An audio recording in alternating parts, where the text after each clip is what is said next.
Guys இந்த video எடுக்கும் போதே எனக்கு செம்ம சிரிப்பா இருக்கு. இந்த வீடியோ எடுக்க ஸ்டார்ட் பண்ணும்போதே என் சிரிப்புக்கு சொந்தக்காரங்க எல்லாருக்கும் வணக்கம். நான் தான் உங்கள்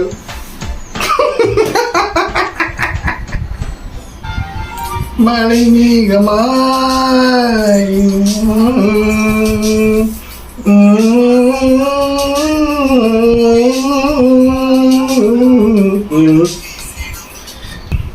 இவரை பற்றி தான் நீ பார்க்க போகிறோம்.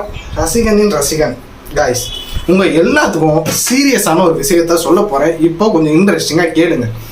நீங்கள் அந்த காலத்துலலாம் ஒரு ஸ்கூலுக்கு கல்ச்சுரலுக்கு இல்லை ஒரு காலேஜ் கல்ச்சுரலுக்கு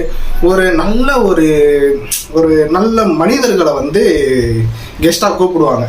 நான் படிக்கும் போது அப்துல் கலாம் சார் வந்திருக்காரு, விவேக் சார் வந்திருக்காரு. இது மாதிரி இன்னொரு வீடியோ கூட போட்டிருக்கேன். இந்த மாதிரி நல்ல நல்ல மனிதர்களெல்லாம் நான் படிக்கும் போது கூப்பிட்டு வந்திருக்காங்க.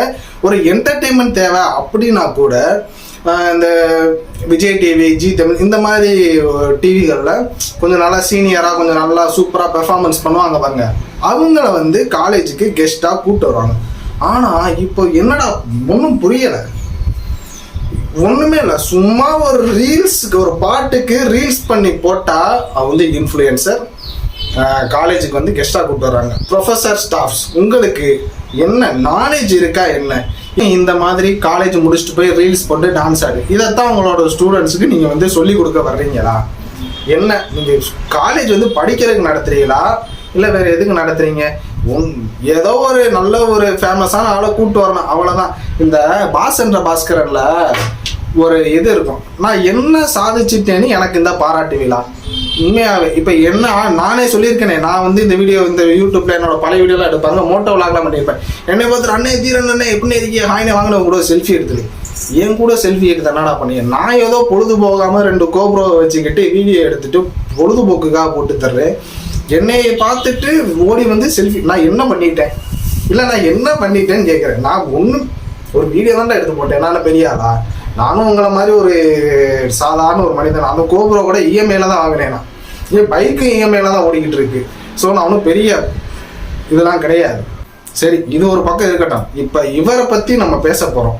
இவரோட வீடியோவில் வந்து என்ன பண்ணியிருக்காங்கன்னா, கீழே கமெண்ட்ஸ்லாம் நீங்களே பார்ப்பீங்க. நம்மளுக்கே வந்து ரொம்ப அப்படியே ஒரு மாதிரி, ப்ரோ உங்களோட கண் அழகாக இருக்குது, மூக்கு அழகாக இருக்குது, வாய் நல்லா இருக்குது, பல்லு நல்லா இருக்குது, நீங்கள் சிரிச்சா இப்படி இருக்கீங்க, முறைச்சா இப்படி இருக்கீங்க, படுத்தா இப்படி இருக்கீங்க, நின்றா இப்படி இருக்கீங்கன்னு அவ்வளோ கமெண்ட்ஸ். அதுவும் பார்த்தீங்கன்னா கேர்ள்ஸ் கமெண்ட்ஸ் தான்.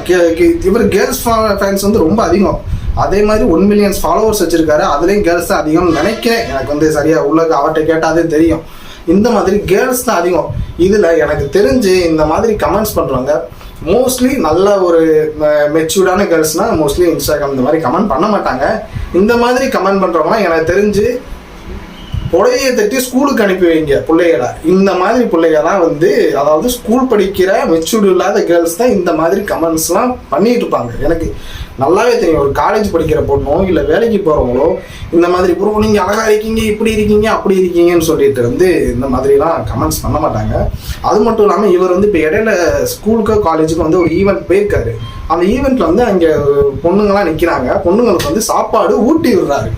ஒரு முன்ன பின்ன தெரியாத பொண்ணை உனக்கு வந்து ஒரு ரீல்ஸில் பார்த்து உன்னை பிடிச்சிருக்கு, அந்த பொண்ணுக்கு எப்படி நீ வந்து சாப்பாடு ஊட்டி விடலாம்? இன்ஸ்டாகிராமில் பயோவில் பார்த்தா ரம்மி சர்க்கிளை ப்ரொமோட் பண்ணிட்டு இருக்காரு. 15-13 வயசு பிள்ளையும் ஒரு ரீல்ஸை பார்த்துட்டு ரம்மீஸ் போய் விளாண்டு இருக்கிற காசை பூரா அழிச்சு சொந்தமாக சம்பாதிக்க அந்த பிள்ளைகளுக்கு வந்து இன்னும் ஒரு படித்து முடிச்சு சொந்தமாக சம்பாதிச்சிருக்காரு.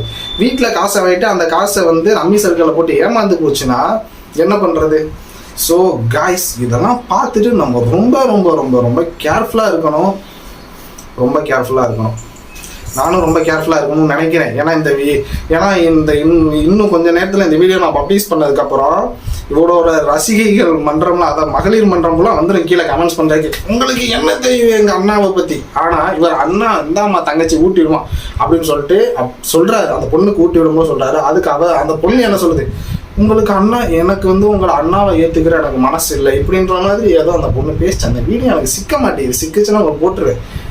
கமெண்ட்ஸ்லாம் போய் பார்த்தா ஐயோ முடியலை. சரி, எனக்கு இந்த வீடியோவும் எனக்கு இதுக்கு மேலே எடுக்க முடியலை. நான் ரொம்ப டென்ஷன் ஆகிட்டேன்.